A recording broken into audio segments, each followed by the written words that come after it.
Why does someone cutting in line or stealing your idea make you feel like the world is ending, even though it's not? You're standing in line for your favorite coffee, stranger slips right in front of you places. Their order, heart. Races, face flushes. It's inside your head. No, what did that just happen? Sounds over the top for a latte, right? But guess what? That's your brain from the Stone Age hitting the panic button. Back then, humans lived in tight-knit tribes. If someone hoarded food, water, shelter, others might starve. Fairness wasn't just nice. It was a matter of survival. So your ancestors became super sensitive to any hint of unfairness to protect their spot in the group. Fast forward to now, you're not hunting or gathering anymore, but your brain still thinks you're in a tribe of 30. So when someone steals your idea at work or cuts the line at Starbucks, you react as if someone just stole your last meal. Here's the kicker. That rage doesn't save you. It just wastes your energy for something trivial. Next time you feel that flare-up over unfairness, remind yourself. It's not you being dramatic. It's your caveman brain, still wired from the Stone Age.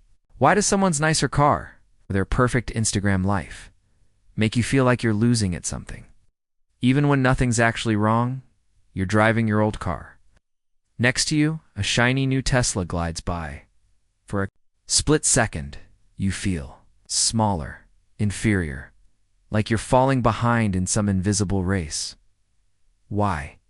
Because your brain is still stuck in the jungle hierarchy game. Back in ancient tribes, higher status meant better food, safer shelter, more chances to mate. If you were at the bottom, you were at risk. So your ancestors evolved a radar for status constantly. Comparing, constantly ranking. Fast forward to today, no one's hoarding mammoth meat anymore. But your brain still acts like it's life or death. So you see someone with a nicer car, a bigger house, more likes on social media, and it triggers the same ancient alarm bells. Here's the truth. Your survival doesn't depend on beating them.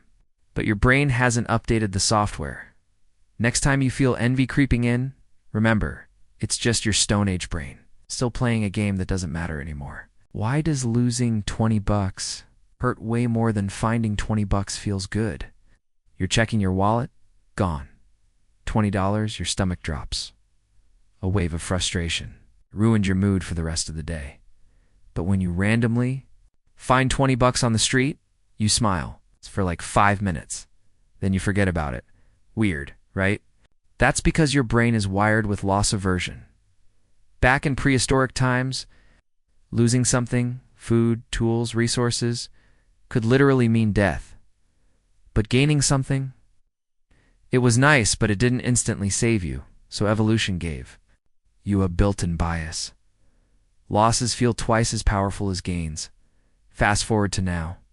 You're not in a life-forward survival game anymore, but your brain still reacts like you are.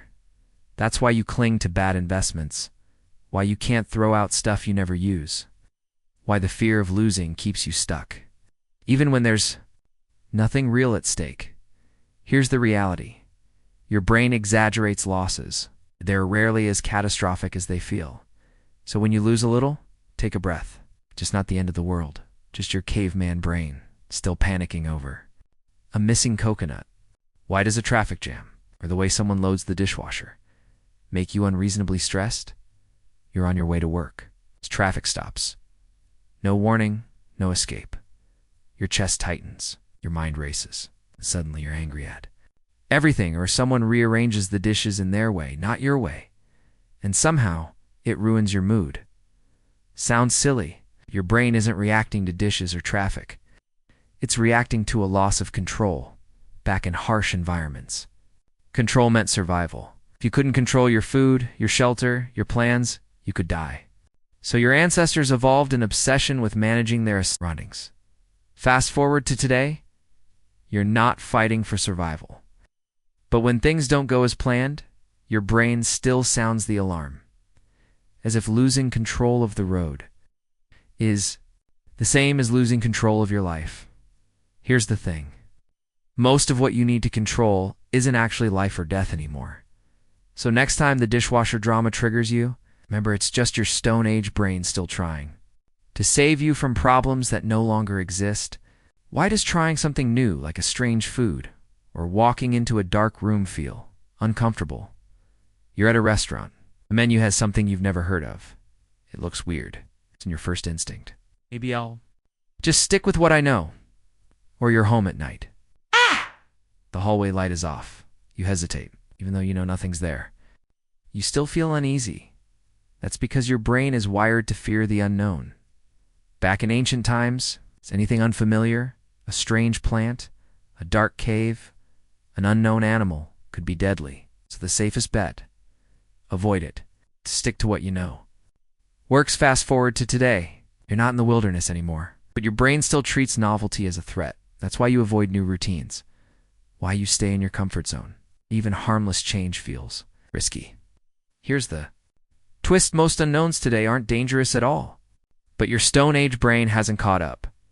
So next time you feel that hesitation, remind yourself. It's not fear talking.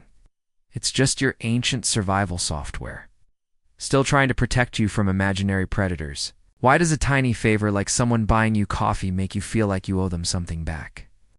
A coworker grabs you a coffee. No big deal, they say. But now, you feel this little weight? Like you need to return the gesture. Soon? Or a store gives you a free sample, and suddenly, you feel strangely obligated to buy something. Weird, right? But your brain is just following an ancient rule. If someone gives, you give back. In tribal life, sharing resources kept everyone alive. If you took food but never gave any, you'd be cast out. Being cast out meant, you probably wouldn't survive long. So humans evolved a deep sense of reciprocation.